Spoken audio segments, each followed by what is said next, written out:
সম্রাট শাহজাহানের অনুপম ভালোবাসার নিদর্শন আগ্রার তাজমহল। তারই আদলে নির্মিত হয়েছে বাংলার তাজমহল। সম্রাট শাহজাহান ভালোবাসার অমর নায়ক হিসেবে মধ্যযুগের পৃথিবীর সপ্তম আচার্যের একটি স্থাপনা রচিত হয়েছিল তারই হাত দিয়ে। স্ত্রী মমতাজের ভালোবাসায় সিক্ত সম্রাট শাহজাহান আজও ভালোবাসা পিপাসুদের কাছে অমর হয়ে আছে। আজকের পর্বে দেখবেন বাংলার তাজমহলে কিভাবে আসবেন, সময়সূচি এবং খরচসহ ভ্রমণের সকল খুঁটিনাটি তথ্য।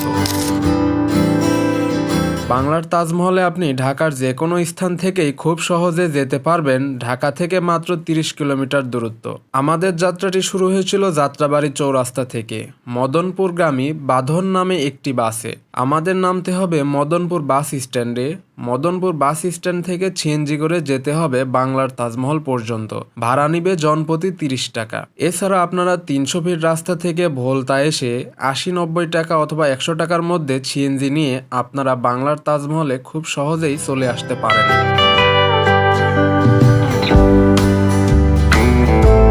বাংলার তাজমহল প্রতিদিন 9টা থেকে সন্ধ্যা 7টা পর্যন্ত খোলা থাকে। প্রবেশ মূল্য 150 টাকা জনপ্রতি। এই একটি টিকিট দিয়ে দেখতে পারবেন বাংলার তাজমহল সহ রাজমণি পিরামিড। আজকের ভিডিওতে দেখব শুধু বাংলার তাজমহল নিয়ে এবং আমার পরবর্তী ভিডিওতে থাকবে রাজমণি পিরামিড নিয়ে। ভেতরে প্রবেশ করলেই আপনাকে স্বাগত জানাবে সম্রাট শাহজাহান ও মমতাজ ভালোবাসার তাজমহলে। মাত্র 150 টাকায় এই দুইটা স্থান একদিনের ভ্রমণের জন্য হতে পারে আপনার জন্য একটি আদর্শ স্থান। যাদের ইচ্ছা সম্রাট শাহজাহানের তাজমহল দেখার কিন্তু অনেক সমস্যার কারণে সেটা দেখতে পারছেন না, তাদের মনের ইচ্ছা কিছুটা হলেও লাঘব হবে বাংলার এই তাজমহল দেখে।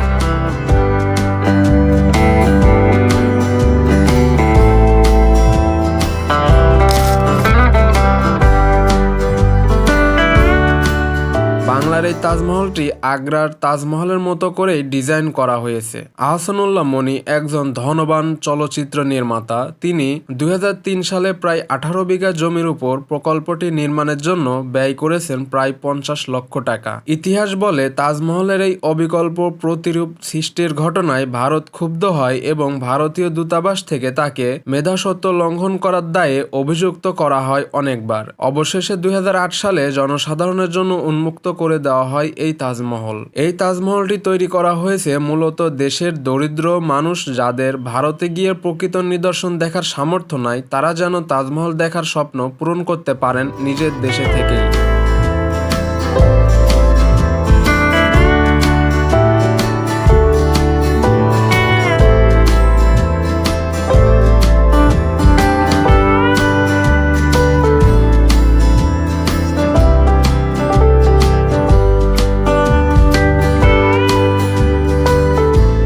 তাজমহলের মূল ভবনে স্বচ্ছ বিভিন্ন বৈদেশিক দামি পাথরে মোড়ানো।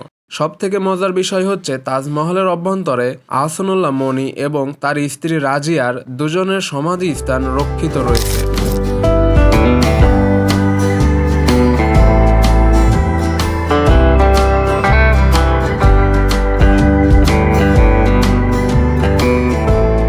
তাজমহলের আশেপাশে ফুলের বাগান আর নিরিবিলি বসার স্থান রয়েছে অনেক। নাম জানা অজানা হাজারো ফুলের গাছে সাজানো রয়েছে এই তাজমহলের প্রাঙ্গণ।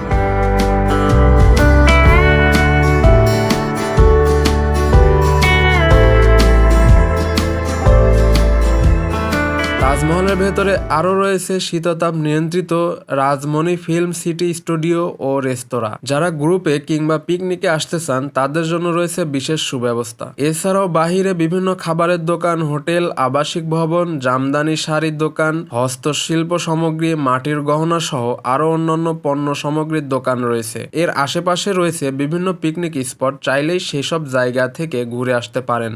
আজকের মতো বিদায় নিচ্ছে এখানেই। পরবর্তী ভিডিওতে থাকবে রাজমণি পিরামিড নিয়ে। ভালো থাকুন, সুস্থ থাকুন, আল্লাহ হাফেজ।